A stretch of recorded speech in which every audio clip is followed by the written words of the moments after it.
इस क्वेश्चन में कहा गया है consider the 6x6 square in the figure let a1 a2 a3 up to a49 be points of intersections represented by dots in the picture in some order.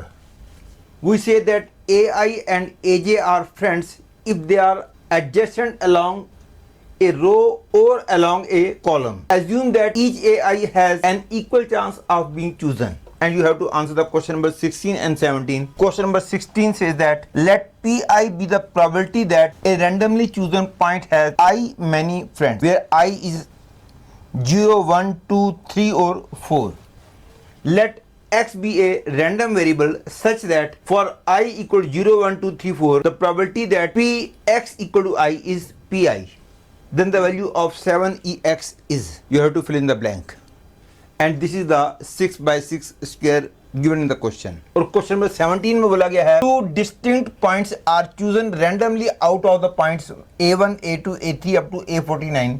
Let p be the probability that they are friends. Then the value of 7p is, कहने का मतलब है कि एक square दे रखा है, इसमें 49 points of intersections हैं, क्योंकि 6 रोज हैं, 6 कॉलम्स हैं, तो हॉरिजॉन्टल लाइंस 7 हो गई, वर्टिकल लाइंस भी 7 हो गई। और इन पॉइंट्स ऑफ इंटरसेक्शन के नाम a1, a2, a3 up to a49 हैं। नाम किसी भी ऑर्डर में रख दिए गए हैं, किसी एक का नाम a1, किसी दूसरे का नाम a2, किसी और का नाम a3 एंड सो ऑन। किसी भी पॉइंट को कोई भी नंबर दे दिया गया है अप टू 49। और ये बोला गया है कि दो पॉइंट्स फ्रेंड्स होंगे यदि वो दोनों एडजेसेंट पॉइंट्स हैं। एडजेसेंट अलोंग रो भी हो सकते हैं, एडजेसेंट अलोंग कॉलम भी हो सकते हैं। और फर्स्ट पार्ट में जो क्वेश्चन कहा गया है उसमें कहा गया है कि suppose pi denotes the probability that a randomly chosen point has I many friends and you have to find the value of 7ex, that is expectation of the random variable x, and according to the information of question probability that x is equal to I is equal to pi. To do this question मैं square को दोबारा से draw करता हूं। वैसे तो इन पॉइंटों के नाम a1, a2, a3 up to a49 हैं, लेकिन मैंने समझाने के लिए इन पॉइंटों को नाम अपना दे दिया है। इन कॉर्नर पॉइंट्स का नाम मैंने दिया है ABCD और बाकी के बाउंड्री पॉइंट्स का नाम मैंने x1, x2, x3 up to x20 दिया है। और इन पॉइंटों का नाम मैंने PQRS दिया है। ये नाम इसलिए दिया है ताकि मैं क्वेश्चन का सोल्यूशन समझा सकूं। तो सबसे पहले मेरे को जब P0 निकालना है, P0 का मतलब है the probability that the selected point has 0 friend. लेकिन कोई भी पॉइंट ऐसा नहीं है जिसका कोई भी फ्रेंड ना हो, मींस जिसका कोई भी एडजेसेंट पॉइंट ना हो, इसलिए probability that the selected point has no friend is 0। Similarly P1 का मतलब होगा the probability that the selected point has exactly 1 friend. और इन पॉइंटों में से एक भी पॉइंट ऐसा नहीं है जिसका एग्जैक्टली एक फ्रेंड हो, दैट इज जिसका एग्जैक्टली एक एडजेसेंट पॉइंट हो। इसलिए P1 के लिए भी 0 आ गई और P0 तो 0 हमने बोल ही दिया था। अब मेरे को पता लगाना है probability of P2, that is the selected point has exactly 2 friends. तो कितने पॉइंट ऐसे हैं जिनके एग्जैक्टली 2 फ्रेंड्स हों, मतलब कि एग्जैक्टली 2 एडजेसेंट पॉइंट हों। वो केवल A, B, C और D हैं। A का एडजेसेंट पॉइंट x1 और x20 है, B का एडजेसेंट पॉइंट x5 और x6 है। ध्यान रखो QB का एडजेसेंट पॉइंट नहीं है, क्योंकि एडजेसेंट पॉइंट हम उसको बोलते हैं जो कि उसी की रो में हो या उसके कॉलम में हो और बिल्कुल पास हो। तो ये 4 पॉइंट ऐसे हैं जिनके एग्जैक्टली 2 एडजेसेंट पॉइंट्स हैं। तो P2 के लिए आ गई 4/49, क्योंकि कुल मिला के तो 49 पॉइंट्स हैं। और P3 निकालना है, मतलब कि what is the probability that the selected point has exactly 3 friends, that is exactly 3 adjacent points. वो पॉइंट जिनके एग्जैक्टली 3 एडजेसेंट पॉइंट हैं, वो वाले point x1, x2, x3, x4, x5, x6 से लेकर x10 तक, फिर x11 से लेकर x15 तक, फिर x16 से लेकर x20 तक। ये 20 पॉइंट्स ऐसे हैं जिनके एग्जैक्टली 3 एडजेसेंट पॉइंट्स होंगे। तो the probability that the selected point has exactly 3 adjacent point is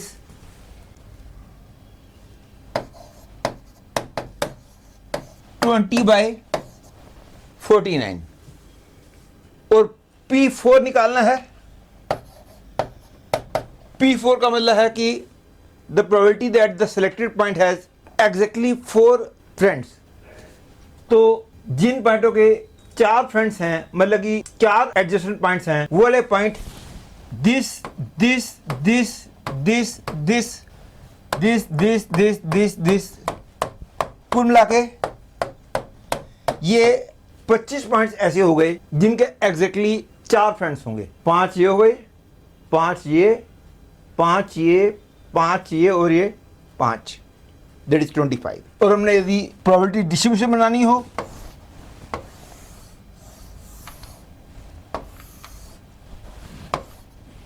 zero, this is 0, 1, P1 की वैल्यू भी 0 मैंने प्रूव की थी, 2, P2 की वैल्यू मैंने 4/49 प्रूव की थी, 2 एंड 4/49, 3, P3 की वैल्यू हमने 20/49 प्रूव की थी, और 4 इट इज 25/49। और यदि मेरे को EX चाहिए, that is I have to find the value of 0 into 0 plus 1 into 0 plus 2 into 4/49 plus 3 into 20/49 plus 4 into 25/49. This is equal to 8 plus 60 plus 100/49, that is 168/49, and therefore 7 EX की value आ गई 168/7, that is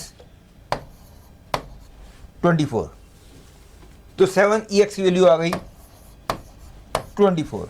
और 17th question में कहा गया है कि हम 2 points choose करते हैं, इसकी क्या प्रोबेबिलिटी है कि वो दोनों फ्रेंड्स होंगे, दैट इज वो दोनों एडजेसेंट पॉइंट्स होंगे। तो टोटल नंबर ऑफ केसेस तो क्लियरली 49C2 होगा, क्योंकि 14 में से कोई भी 2 पॉइंट्स हम चूज कर सकते हैं। To find the favourable number of cases I will do the question in 2 veg.